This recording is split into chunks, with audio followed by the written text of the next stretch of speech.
Hello my friends, you're listening to Ebird Online, and I'm back with a review from the brand new season of 90 Day Fiancé, Series 10. And guys, I'm very happy to report there's a Brit on the latest season. And so of course, I'm duty bound to begin with the Brit. Guys, I've had a bit of a cold this week, and so if I sound a bit bunged up, that's the reason. And I'm going to try and get through as many of the new couples that we've got in the next couple of days. And so guys, I think we are going to have a really good season this season. The new couples look, well, certainly very interesting. We have got Jasmine and Gino back yet again. And when I saw them I thought, oh god, I'm not going to bother to review these pair of idiots. But what was quite interesting was, after watching the latest episode, it's giving me more of a clue of what Jasmine's game is. I've been trying to work it out 4 seasons now. But finally, I think I've put my finger on it. But anyway, we'll talk about that later in the week. Today I want to start with a couple who met on social media. And guys, with this relationship I've got a feeling it's going to be man seeking perfection, willing to be average in return.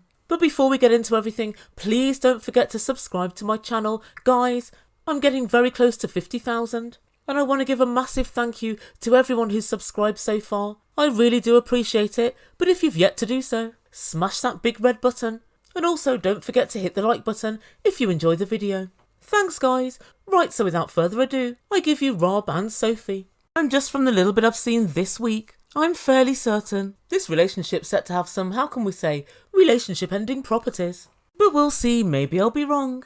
I was wrong once before and I think it was the late 90s, but well, I guess it could always happen again. Although it's very, very unlikely. And so when we first meet Sophie, she tells us all about her background. She says she's a fashion model and a content creator, otherwise known as the ubiquitous Insta-baddie. She's a very pretty girl, she's glamorous, she's super cute.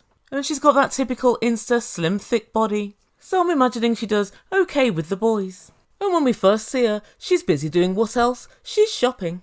For work, I do fashion modeling and content creating, just like social media things. So I don't have to stay in one place. I can kind of just go wherever. And also I get free clothes, so that's nice. And it seems as if Sophie was a little bit of a wild child. She said she started clubbing at 12.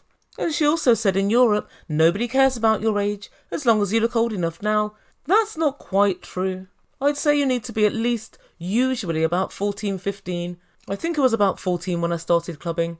But not everywhere's going to let you in. And I think this was back in the day. These days, from what I understand, if you look under 16, you're definitely asked for ID. So I guess it shows that she must have looked an awful lot older than she was. And then Sophie lets us know that she's lived a rather charmed life. My family is wealthy.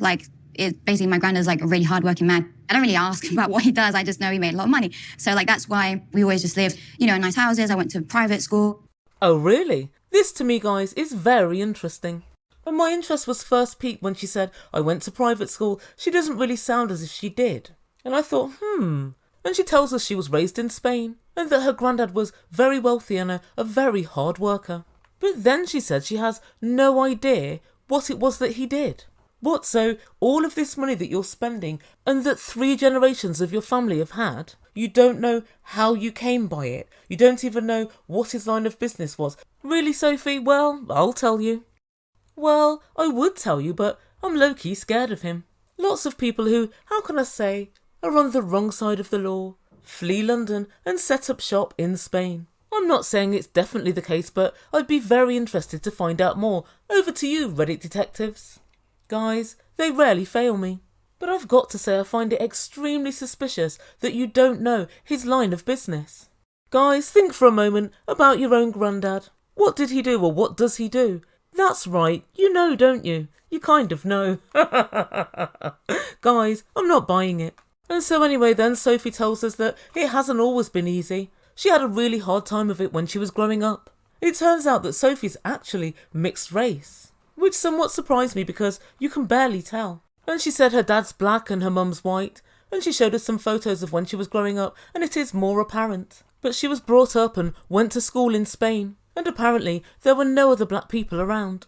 And so she was quite badly bullied, and she said she had no friends. And it sounds as if she didn't have the greatest of childhoods. But she said that led her to where she is today, and that led her to the love of her life, Rob. And so finally we're introduced to this Rob. Guys, what's he doing? Of course, he's pumping iron at the gym. And I've got to say, this is a very good looking couple. Rob is absolutely gorgeous. And if they do manage to make this relationship work, I do believe they can make a hell of a lot of money together on social media. Yeah, it's all set up for them, it really is. Anyway, Rob, let us know what it is you love about Sophie. What first drew you to her? I do care about looks. I care about both looks and personality, but I care about looks a lot too. I feel like I'm a good looking guy, so people can kiss my ass on me being shallow and wanting a good looking girl, but I'm gonna keep it real. I wanted a fine ass woman, and Sophie is the hottest person I've been with, and that's what I've been looking for. Oh wow. Guys, I don't really know what to make of this, because I do get his point about I'm good looking, I want somebody good looking as well, but it really seemed as if he's playing down her personality and playing up her looks. And to me there are two problems with this. The first problem is that if all you want are somebody's good looks, as we all know, there's always somebody better looking around the corner. And so when do you call off the search? And the second problem is, of course, looks fade. So I'm not just saying the old hackneyed thing of looks fade when you get older, we all know that. But I think the looks fade actually in real time. So however good looking somebody is, once you've gotten used to their looks, they tend not to seem as good looking as when you first met them. I don't know if anybody else feels this or it's just me, but I do think you actually just get used to somebody and used to their aesthetic. So I am hoping for both of their sake that there is more to this relationship than looks. But Sophie's exactly the same. Also, she said, I was liking pictures of super cute guys on the internet, and he's amazing looking. So I guess at least they're both on the same page. But I do wonder to myself, is it going to be enough? And so the couple started messaging each other backwards and forth, and then they FaceTime, and the first time they spoke, it was for 8 hours. But guys, one of the good things about this relationship is the fact that they've already met each other and lived together for 2 months in LA, and apparently they got on really well. And so at the very end of this 2 months, Sophie, who'd heard about the K1 visa, asked Rob if they should get engaged and go for it. And guys, he agreed. But then Rob explains to us that financially, he's not at the moment in the best position. He's currently not working. He does a bit of modelling and a few odds and ends, and he even describes himself as a jack of all trades. But he's very worried that Sophie won't like living in his small studio apartment. She's lived in really nice places where she didn't have to pay the rent. She's even used to maids. It's far from the real world. She's still got spoiled rich girl tendencies. I'm gonna have to bring her a little bit down to earth. She's gonna have to learn that, it's not that easy, and being with me is not gonna be a cakewalk. That's right, Rob. Instead of focusing on getting out of the hood, put all your effort into bringing down her expectations. Something tells me he's gonna need a better plan than that. Oh well. I suppose at least they're both really good looking. Hopefully, guys, that will ease the pain. And so next up, Rob shows us all where he lives. And guys, this makes me very worried for the relationship. So right now I'm living in a studio apartment, and it might not be the nicest, but it has everything I need. The only thing I don't have is a bathroom in the apartment. You have to walk across the courtyard to get to it, which I can see that being annoying, especially if you got to go to the bathroom like in the middle of the night. I think Sophie's going to tire of this really quickly.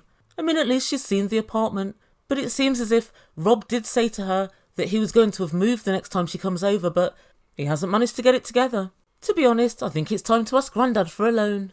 But don't worry, guys, Rob's managed to romanticise the whole thing. He says one day they'll tell their children that Daddy took Mummy to live in the hood and she was really scared. But they managed to pull themselves up and look where we're living now. And they'll be like, wow.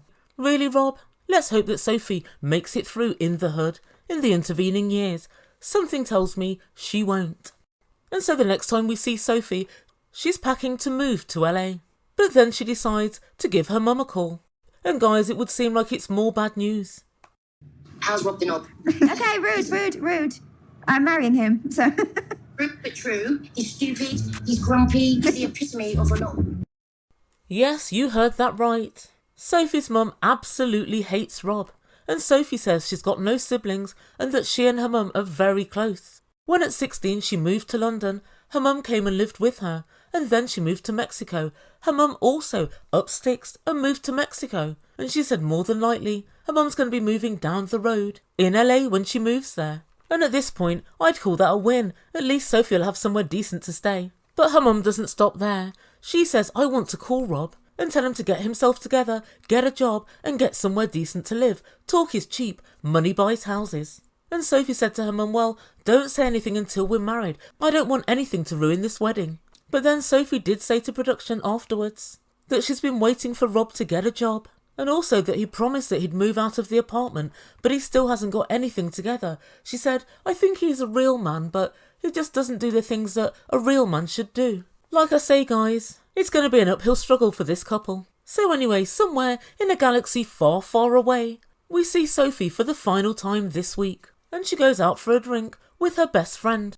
And Sophie explains to us that her best friend doesn't like Rob at all because during COVID, when they couldn't see each other, Rob took a unilateral decision to continue his search for the best looking girl he'd ever met, and he started talking to another girl online. And so apparently the girl messaged Sophie, and she in turn told her best friend, but she says now she hopes her friend's forgotten all about it, and she hopes she can move past it. I remember I got a call from Sophie and she said, there's an account that's messaged her and said, look what your boyfriend's been doing, and he'd sent sexual videos of himself. The first thing I thought when she told me that is, they're in different countries, is how do you know what he's doing out there?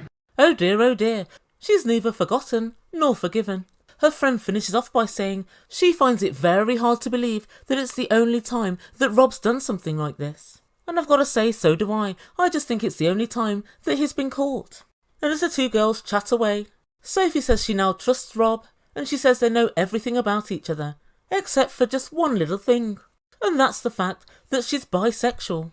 And she tells us this is the first time she's told anybody. Basically, I'm bisexual. And did you know that? No, I would never even... Did you expect it? No, not at all.